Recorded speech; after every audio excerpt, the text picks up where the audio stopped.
আমাদের দেশে এটা নাম বলে কি ঢোবলা বাগুন বলে। এটা আসলে হলো বল বেগুন। আসেন। পরিবেশ খুব সুন্দর, আবাদ ভালো হবো। আসসালামু আলাইকুম গাইস, আপনাদেরকে একটা ইন্টারেস্টিং বিষয়ে আলোচনা করতে চাই। এটা হইতেছে আমি আমার ক্ষেতের ভিতরে 11 বিঘা ক্ষেতের ভিতরে আমি বাগুনের চারা লাগাইছি। তো আমি ইউটিউব চ্যানেল থেকে লাগাইছি। ইউটিউব চ্যানেলের ভিতরে দেখছি যে আপনি বাগুনের চারা কিভাবে আবাদ করতে হয় এবং তা কিভাবে পরিচর্যা করতে হয় সেটা বিষয়ে আপনাদেরকে আমি তুলে ধরবো। দেখেন, আমি ভাবছিলাম যে আমার বাগুনের চারা হবে না। আমি মানে খুব চিন্তিত ছিলাম। এই বাগুনের চারাগুলো লাগানোর পর আমি ভাবছিলাম, একবার লাগাইছি এতটুকু ছিল, তখন তো মারা গেছে, বাগুনের চারাগুলো মারা গেছে। তখন তো আমি মানে হতাশ হয়ে গেছি। হতাশ হয়ে গেছি যে বাগুনের চারাগুলো হয়তো বা টিকতে পারবে না, হয়তো আমি ওগুলোতে পারবো না।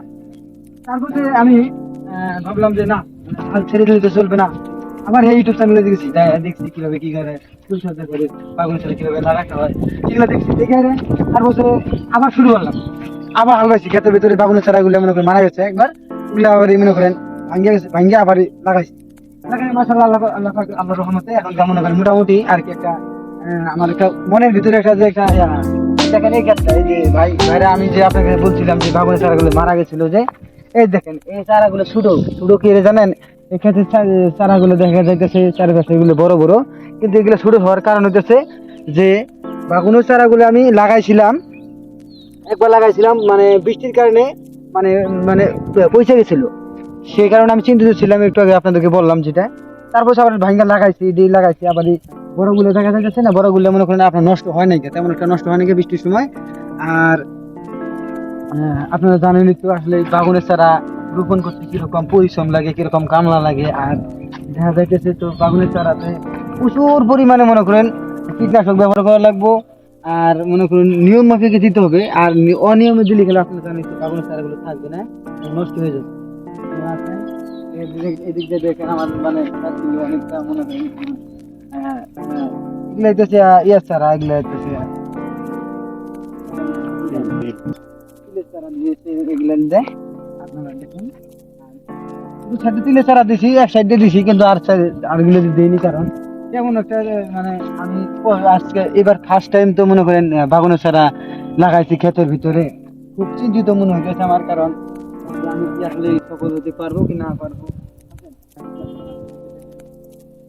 হয়তো বা গাছগুলো খুব ঘন ঘন হয়ে গেছে, এত সমস্যা নাই, ঘন হলে সমস্যা নাই। আসলে এই বাগানের চারা লাগাইতেছে কি চারা জানেন, এই যে আমরা যে বলি না, এটা আসলে বল বাগুন, এটা করলে আসলে এই যে ঢুবলা বাগুন নামে পরিচিত। এটা আসলে আমাদের দেশে এটা নাম বলে কি ঢোবলা বাগুন বলে।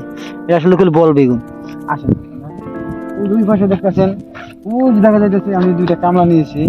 আর ক্ষেতগুলো যে মানে করেন আপনারা পরিচর্যা করতেছে। এখন আমি ওই জায়গায় কামার ওই জায়গায় যাবো, যাই হেরে আমাদের সাথে কথা কথা বলবো। তারা জিরাতে বসছে, সকালে আসছে, এখন তারা জিরাতে বসছে। আসেন।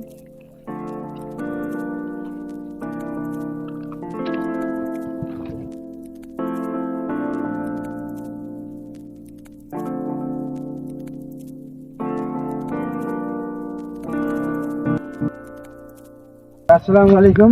ওয়ালাইকুম আসসালাম। তো আপনারা সবাই তো ভালো আছেন না? আলহামদুলিল্লাহ। তা সকাল থেকে তো কাম করলেন, এখন জিরাইতেছেন, ভাবছি জিরাইতেছেন, জিরান, সমস্যা নাই। কিন্তু আমার ক্ষেতের পরিবেশটা কিরকম তাই একটু আমার ক্যামেরার সামনে যদি তুলে ধরতেন একটু, আমি খুব আমার খুব ভালো লাগতো। ক্ষেতের পরিবেশ খুব সুন্দর, আবাদ ভালো হবো।